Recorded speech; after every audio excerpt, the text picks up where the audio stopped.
Praise God. Okay. So, salamat sa Panginoong Diyos na buhay dahil being disciple. Okay? Actually, ang ating topic nung... Like, share, subscribe.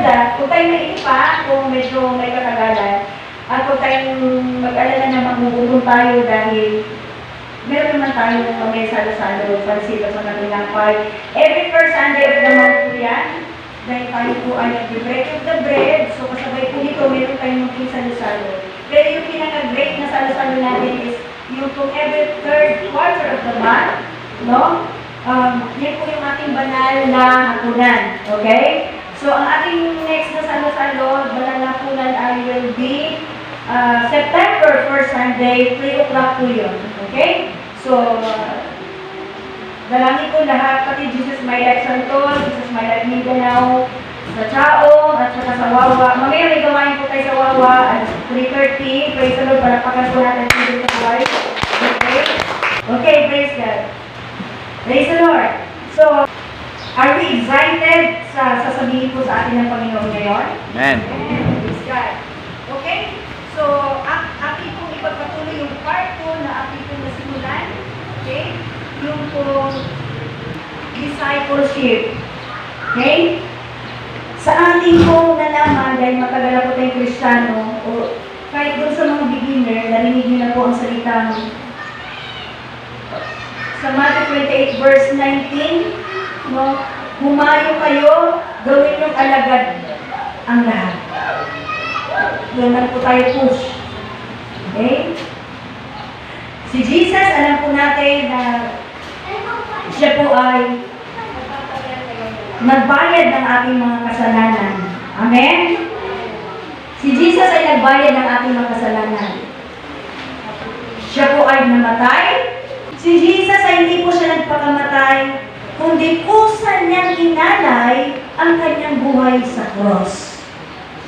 Kusang loob. Okay? Iko-correct po natin yung salitang nagpakamatay. Hindi po siya nagpakamatay. Iba po yun. Kundi kusang loob po niyang inalay ang kanyang buhay para sa ating lahat. Amen. Amen? So we must appreciate that one, yung ginawa po ni Christ sa cross. Okay. Now, pagkatapos po niyang namatay, siya po ay ininibing at siya po ay nag-resurrect. Amen? At pagkatapos po niya nag-resurrect, nabuhay ng maguli, siya po, kinausap po niya ang 11 disciples na from them, 11 disciples, mag-reproduce sila ng mga disciples. Amen? Okay. Again, humayo kayo, gawin yung alagad ang lahat. Lahat.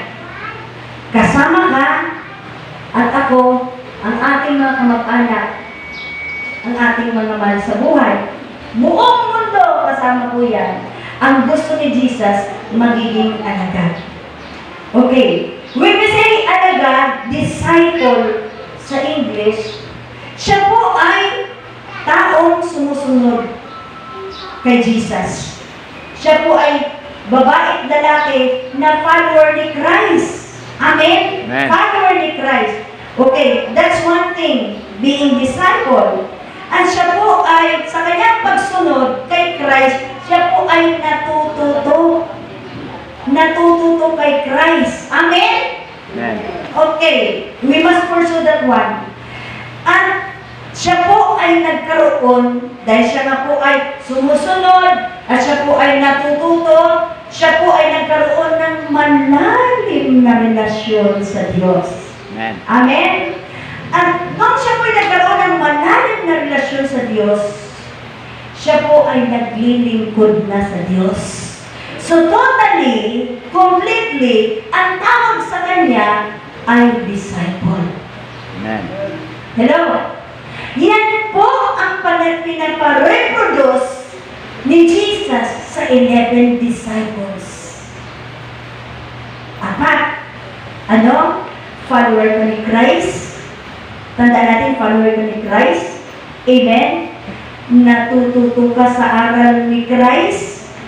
Amen? Yung salitang disciple na, yun po yun. Natututo ka sa aral ni Christ. nagkaroon ka ng relasyon kay Christ at naglilingkod ka kay Christ, ang tawag sa iyo ay disciple. Amen. Ibig sabihin, hindi ka lang nasunod, hindi ka lang natuto. Amen? Amen. Hindi lang lumalim ang relasyon mo, kundi maglilingkod ka pa sa Diyos. Yan po ang meaning ng disciple. Amen. At lahat ay kailangan maganap sa buhay ng tao yan. Amen. Nanonood ba natin? So it's just not enough just to sit down, come and go. Ang buhay natin ay pabanjing-banjing, munang tano, walang direksyon. Basta nakapagsamba, okay na. Nakapagsamba na ako eh. Natupad ko na ang aking obligasyon. Okay na yun? No! Dahil ang alagad, ang gusto ng Diyos, alagad ka. Amen. Hindi ka lang church-goer, attendee, worshiper, kundi disciple. Amen. Nalaman pa natin. So, ibig sabihin, ang mga disciple, kapag siya po ay nasunod kay Christ, natuto kay Christ, rooted in Christ. No? Sinabi natin yan sa part 1. Rooted in Christ, hindi lang po siya natuto. Na basta natuto, kundi yung natutunan niya, nagkaugat siya. Amen? Kasi po, being disciple, pag nagkaugat ka, hindi ka nakatalikod sa Diyos. Hello? Nanaw po ba natin? Kaya hindi po sapat na sumasamba ka lang. Kailangan mong lumalim sa relasyon sa Diyos. Kailangan mong maglingkod sa Diyos. Maybe today, nakaupo ka lang dyan, pero dapat mangarap ka na magiging disciple ka. Dahil yun po ang kaganapan ng buhay. Hello? Ibig sabihin, bilang Kristiyano, dapat hindi tayo aatras. Tayo ay aabante. Amen. Amen? Hello? The true faith is always growing and increasing. Kung totoo ang panampalataya mo, totoo ang pagsamba mo, totoo makadiyos ka, totoo ang relihiyon mo, your faith is always growing and increasing to be a disciple. Amen. Nalaman po ba natin mga kapatid? So, discipleship is not easy. Hindi ganun lang. E nagagawa niyo po ba yun? Dadaan ka sa proseso. At huwag kang titigil sa panampalataya mo kapag hindi ka magiging disciple. Amen? Amen. Again, huwag kang titigil. Nagsimula ka sa pagsunod. Natututo ka. Rooted in Christ. Malalim yung relasyon mo. Hello, naglilingkod ka sa Diyos. Yan dapat ang igogol ng bawat isang Kristiyano Amen. sa buhay. Amen. Very clear po ba yun? Praise God. Okay. And again, doon po sa mga ngayon na nakakarinig, kapag disciple ka, kapag ang tao na disciple, handang mamatayan sa paglilingkod. Amen. Hello. Hanggang kamatayan ang paglilingkod. Amen. Hindi po basta-basta magiging disciple, mga kapatid. Dahil lagi kong sinasabi, buhay sa Satanas. Lagi niya tayong gambalahin. Lagi niya tayong itatrap para tayong mga daga na itatrap niya tayo. Lagi niya tayong i-disturb sa ating pagsunod. But, huwag kang papayag na hindi mo mahit yung salita na ikaw ay magiging disciple. Amen. Nalaman po ba natin mga kapatid? Ibig sabihin po mga kapatid, kailangan natin magsikap lahat. Sisikapin natin sa ating buhay. Meron tayong gagawin. Amen? Sa buhay. At mamaya sasabihin ko po yan, ano yung mga gagawin natin. Okay? And again, and again, pag disciple na kasi ang isang Kristiyano, hindi ang gawain, again sinabi ko na ito noong part 1. Amen. Hindi ang gawain ang maghahanap sa'yo kung disciple ka na. Ikaw ang maghahanap. Ikaw ang gutom, sabik at uhaw sa gawain ng Panginoon. Amen. Disciple ka na eh. Nanood ko ba natin mga kapatid? Amen. Ikaw ang maghahabol sa gawain. Hindi ikaw ang hinahabol na gawain. Hindi si Lord nagmamakaawa. Mag-prayer fasting ka na. Magbasa ka ng Bible. Maglingkod ka na. Okay lang po yun kapag nasa proseso ka. Amen? Amen. Pero nawa sa ating lahat, darating tayo sa point na kahit walang nagpapaloob sa ating kusa tayong dumarating sa church. Amen.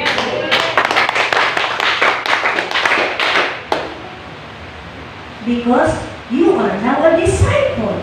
Amen. Amen?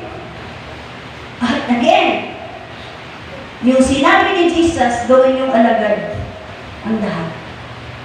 Dapat mangyari yan sa bawat isa. That is the very heart of Jesus. Nalaman ba natin, church? Amen. Okay. So ito yung gutom sabi sa pagbabasa ng Biblia, pagsamba sa mga gawain ng Panginoon. Hindi na kailangan i-remind ka. Of course, doon sa mga magiging disciple pala, naunawaan po ng Panginoon yan. Amen. Na hindi po naapektuhan yung mga personal needs. Na hindi naapektuhan ang anak buhay. Kaya nga, gabi natin palagi, ginaganap yung gawain eh. Amen? Amen. Inaabot tayo ng Panginoon, hindi tayo nagagawain ng araw. We did sacrifice. During the night time, binibigay natin ang ating oras kasi, di ba? Pinapakita natin kay Lord na hindi naman tayo available kasi nag-aaral, nagtatrabaho. So, available tayo sa gabi, magkuha tayo ng sacrifice time doon sa ating mga time. Amen. Amen? Inaabot tayo ng Panginoon, mga kapatid.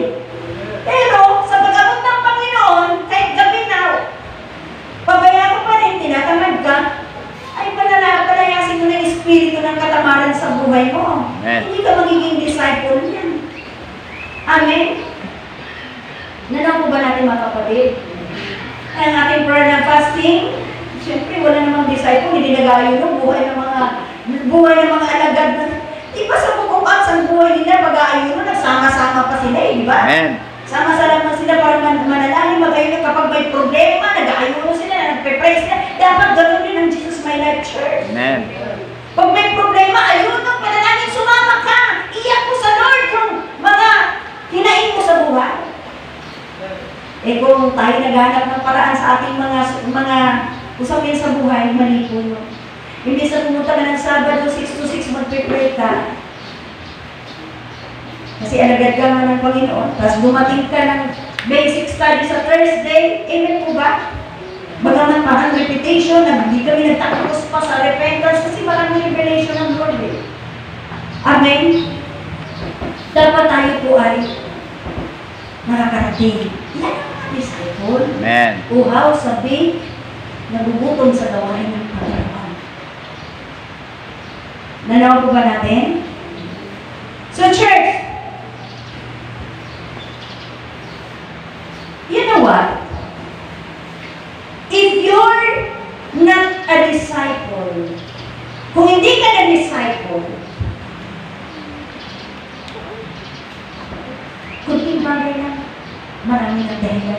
pasensya na kasi hindi ako makapag-church. Hindi ako makapag-lingkod. Hindi ako. Kasi, ang dami na. Diba? Ibig sabihin nun, hindi ka pa talaga na-disciple at hindi ka nagpa-disciple. Amen? Pero kung talagang na-disciple ka, lahat ng mga harang, Amen. lahat ng mga harang papunta sa Panginoon, sa gawain ng Panginoon, patungkol sa paglilingkod, kailangan mo mapagtagumpayan yan. Amen. Disciple ka nga eh. Meron po bang dyan kanyang disciples si Jesus? Amen. Kung walang tayo sa Panginoon, Diyos na Lord. Praise God. I don't know kung paano ito matapusin, pero ang haba-haba na ating lakbayin sa discipleship. Ang isang disciple lang ang nagpe-preserve, nagpapalago, at nag-expand sa kingdom of God. Alam niyo kung bakit gusto ni Jesus magiging disciple ng lahat? Kasi gusto niya maligtas ang lahat. Amen. At ang mga disciple lang ang merong burden, merong puso sa kaharian ng Diyos para sa kaligtasan ng lahat. Amen. Kung hindi tayo nagiging disciple, wala tayong heart sa pagdadala ng kaluluwa sa harapan ng Diyos. Amen? Hello? Pag hindi tayo disciple, wala tayong heart doon sa mga nalulungkot sa labas, yung mga natatakot sa labas, yung pong namumblema, yung pong namumuhay sa bisyos kasalanan, yung pong mga depressed, yung pong may sakit karamdaman, yung po yung wala sa katotohanan, yung pong walang direksyon ng buhay, wala tayong burden na dahil sila sa Lord. Pero pag disciple ka, heart mo yun. Amen. Ang disciple lang ang nagpapalago, ang nag-e-expand at willing magpagamit sa expansion ng kingdom of God. Amen. Church, kung wala ka pang heart na ganito,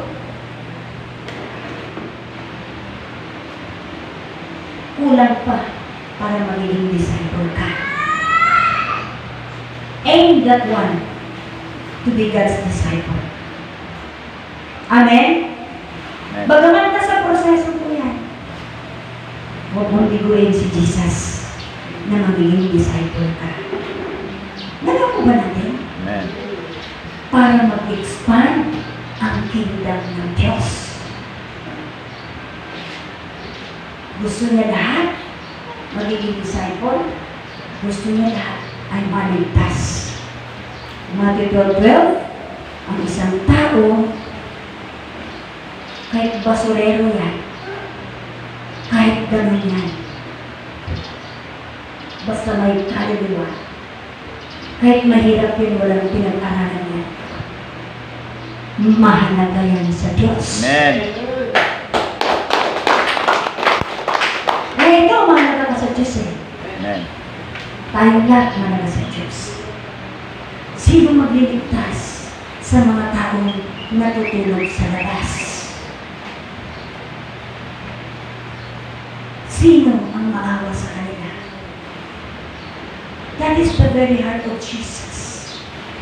Lahat ng tao ay kailangan ng Diyos. Lahat. Kung hindi tayo magiging disciple lahat, walang magdadala ng kaluluwa. Why? Hindi ka na naging ilutin, hindi ka na naging malalim na relasyon sa Diyos eh. Hindi. Pero wala na mag-bless. Kahit yung mga disciple, minsan sila pa yung nagdadala ng kaluluwa. Amen. Hindi mga kapatid, kailangan natin ito may mangyari sa ating buhay. Nabulag po tayong taga-upo. tagapakinig. Yung kapakinggan natin, kung atin yan po yun, salamat sa Diyos na ligtas tayo. Pero dapat, yung ating pong nalaman, i-impart natin sa iba. Kasi kung atin lang yun, magkasarili po tayo. Gusto lang natin tayo ng maligtas, pero yung iba na kailangan ng kaligtasan, ayaw mo magsalita, ayaw mo mag-share, gusto mo lang ikaw, sa akin, makasarili. Amen? Manaw po ba natin, church? So, ang disciple, siya po yung maaasahan sa expansion ng Kingdom of God. Kaya, lumalaki po. Manaw po ba natin? Alam Amen. niyo, being disciple, lalo sa proseso pag being disciple, maraming hadlang, maraming pag-uusig, maraming pagsubok, marami talagang temptation. Amen? Marami talagang mga pangit na nangyayari sa ating buhay. Lalo na sa mga pag-uusig, ipipersecute ka ng family mo, ng kaibigan mo. Amen? Tapos may mga katuruan na parang extreme na napakabigat. Di ba? Si Jesus Christ, di ba? Hindi lang minsan, madalas siya nagsasalita ng mga bibigat na hindi siya naunawaan. Kasi sobrang bigat. Marami pong alagad ang tumatalikod. Nanaw po ba natin? Maraming alagad tumatalikod sa sobrang bigat na deklarasyon ni Jesus, sa sobrang bigat na hinihingi niya para magiging disciple ka. Maraming sacrifices ang hinihingi ni Jesus. Kaya alam niyo yung iba, hindi nakakatuloy sa Panginoon. Kasi ang iba, alam niyo po ba, ang iba ganito po yan. Sinabi ko na ito po gabi. Jesus is not a gospel, prosperity gospel preacher. Hindi niya sinabing, pag sumunod kayo sa akin, dadami yung kotse nyo, dadami yung bahay nyo. Wala siya sinabing gano'n. Ano sinabi ni Jesus sa Matthew 6:33? Seek ye first the kingdom of God and His righteousness, and all these things shall be added unto you. Now, namali po ito na interpretation ng maraming Kristiyano. Hindi po sila tumingin ng background story, history. Amen? Na ang pinag-usapan bago mag-33, merong 32, merong 31. Para maunawaan po natin, ang 33 na sinasabi ni Jesus Christ, dapat balik po tayo doon sa 26 down to 32. Anong sinabi roon? Huwag kayong mabalisa sa inyong kakanin, darating at iinumin. Amen. Huwag lang po tayo mabalisa. Ay, tingnan mo, pero maraming tao ngayon sa labas, sa mundo, nababalisa, kaya tuloy sa paglinggo, wala na sila. Kaya tuloy, sila ang provider ng kanilang pangailangan, hindi na nila binigyan ng kapangyarihan ng Diyos na tulungan sila sa kanilang pangailangan. Amen? Ngayon, ang sinabi ni Jesus Christ na all these things shall be added unto you, ang pinag-usapan roon, yung kakainin, darating at iinumin period. Amen. Yun lang ang yun. Yung all these things, yun lang yun. Pag may kinakain ka, may iniinom ka, nakadamit ka, I praise God. Amen. Makontento ka na may kinain ka, may ininom ka na tubig, na malinis, may dinamit ka, makontento ka din. Ang problema, kaya po nawawala ng panahon sa kaharian ng Diyos ang marami. Dahil gusto pa, magkakotse, magkabayuel, walang masama riyan. Bunga na lang po yan ang paglilingkod natin sa Diyos. Amen? Amen. Bonus po yan. Pero ang necessity sa buhay, yun lang po yun. Iinumin pagkain at darating. Pag may dumating na ibang bonus sa pagpapala, dahil na-bless ang Lord sa'yo, natuwa, nagalak ang Diyos sa'yo, dahil pinagbuti mo ang pagiging alagad, I praise the Lord. Amen. Malaki kang gantimpala at patutuo sa maraming Kristiyano. Amen. Hindi po yan sukatan na you are blessed. Hindi po yan sukatan na ikaw ay alagad na. Dahil marami ka ng kotse bilang Kristiyano. Pero ang Kristiyano, para kang kabuti. Hindi ka na lumalin sa Panginoon. Hindi ka nag-rooted sa pagiging Kristiyano mo sa aral ni Jesus. Wala ka nga malalim na relasyon. Hindi ka nga nakapaglingkod. Sasabihin mo, blessed ka. No, you are not blessed. Hindi yan ang standard ng Diyos. You are blessed when you become a disciple Amen. of Christ. Ano ba natin? Hello! Palakpakan po natin. Are we learning? Are we blessed? Amen. Dalangin po, church. Kainin natin ito sa ating mga kaluluwa. Ito po ay salita ng buhay. Amen. Chew it. Kainin mo yan, nguyain mo ng mabuti na ikaw po ay magiging malusog Amen. ang iyong kaluluwa. Nanood po ba natin mga kapatid? Praise the Lord. How many minutes na nakakuha kasi meron tayong breaking of the bread. Now, maraming disciple sa panahon ni Jesus Christ na nakasunod sa Kanya pero nag-backslide. Ba? Sa gospel niya, then marami pong tumalikod, sabi niya, kayo. Doon sa 11 disciples, sinabi niya, kayo. Gusto niyo rin bang tumalikod? You know what? What is the very heart of Jesus? Ang gusto ni Jesus, yung pusang loob na pagsunod ng paglilingkod. Amen. Kapag tayo po na disciple ay tumatalikod,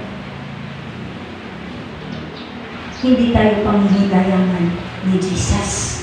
Kasi you are not willing to give your life. You are not willing to surrender your life sa Panginoon. Ang gusto niya na nakasunod sa Kanya, kusang loob. Amen. Hindi napipilitan. Alabitin mo yung kapatid mo, hindi ka nga ba napipilitan pagpunta sa lugar na ito?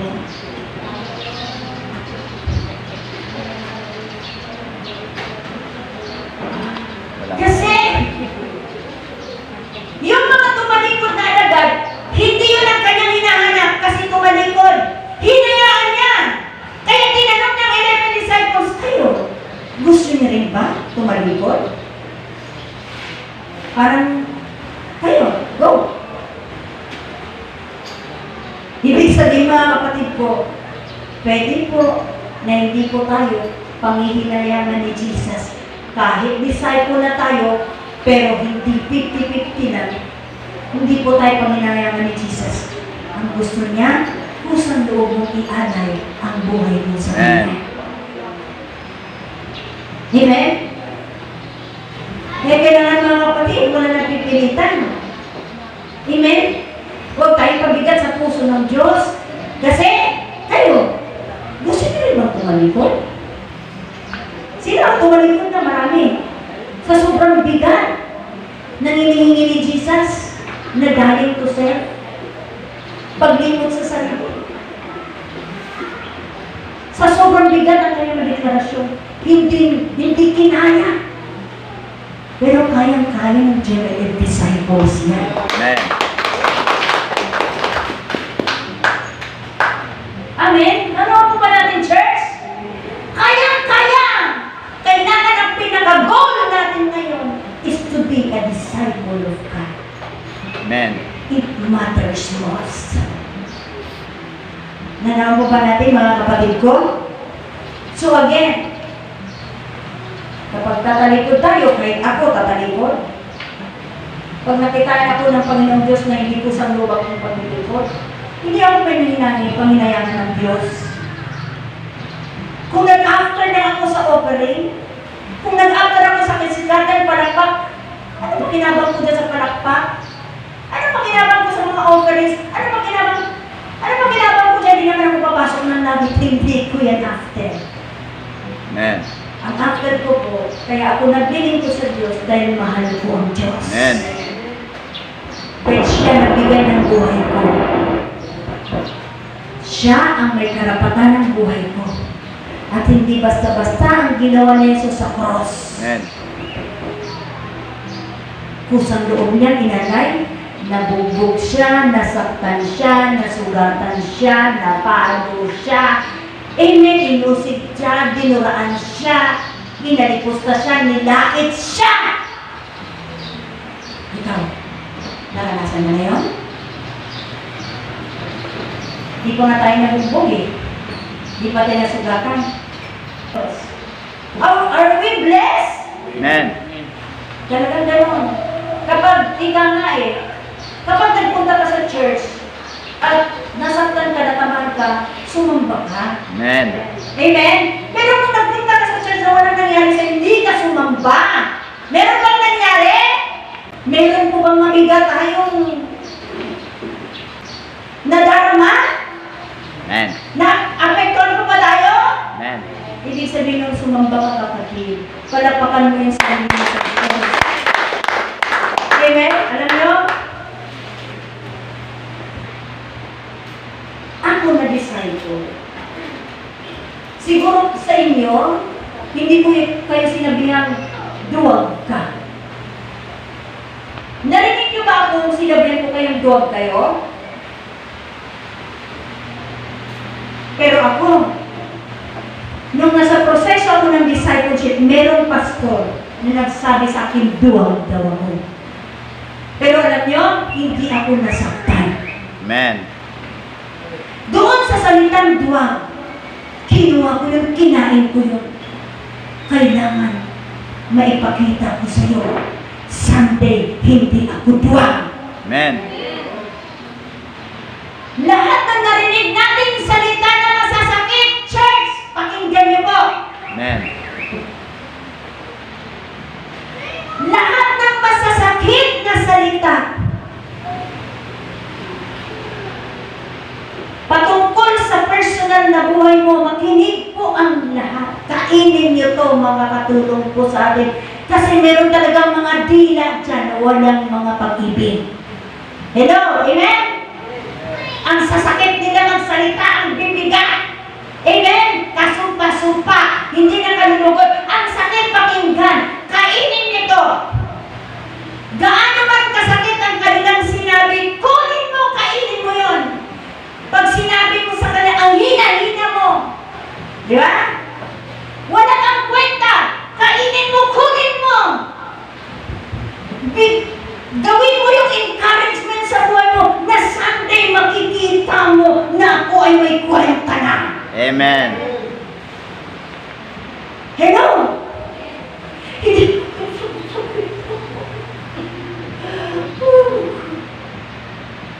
Huwag kakasakit ka niya, darling. Puro na lang stress ang masagap mo. Puro na lang pagdaranggan, pagdurugo. Kunin mo yung salitang yun.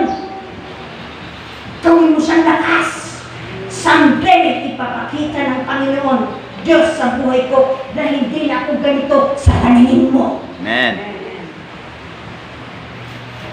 Amen? Hindi na ako duwag. Hindi na ako mahina. Kailangan i-goal mo yun na someday nakita ka niya, siya ang mapapahiya sa sinasabi niya. Amen? Sa lahat ng narinig natin na salita na walang pag-ibig, kunin mo na. Kunin mo na sa sarili. Tapos sikapin mo na kung ano yung kinonfess niya sa'yo, someday pagtingin niya sa'yo, hindi pala ito duwag. Amen. Hindi pala ito mahina. Hindi pala ito matakutin. Sasabihin niya, sorry Lord. Amen. Amen? Kapag may narinig kang mga bad words, huwag kang masaktan. Huwag kang masaktan. Huwag kang manghina. Huwag kang mawala ng pag-asa. Huwag kang magalit. Huwag kang magtama.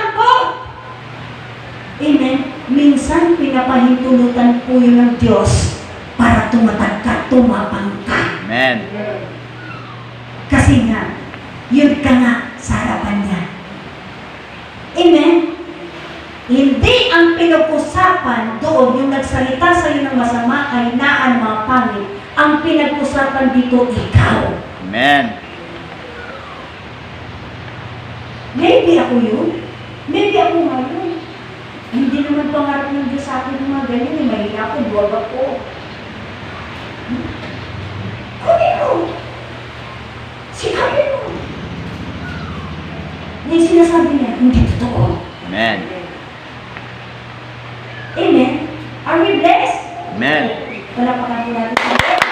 Let's thank the Lord. Wala pa tayo sa one court. Ang kakaanan, yung standards of being disciple, wala pa po yung don't be absent. Amen? Amen.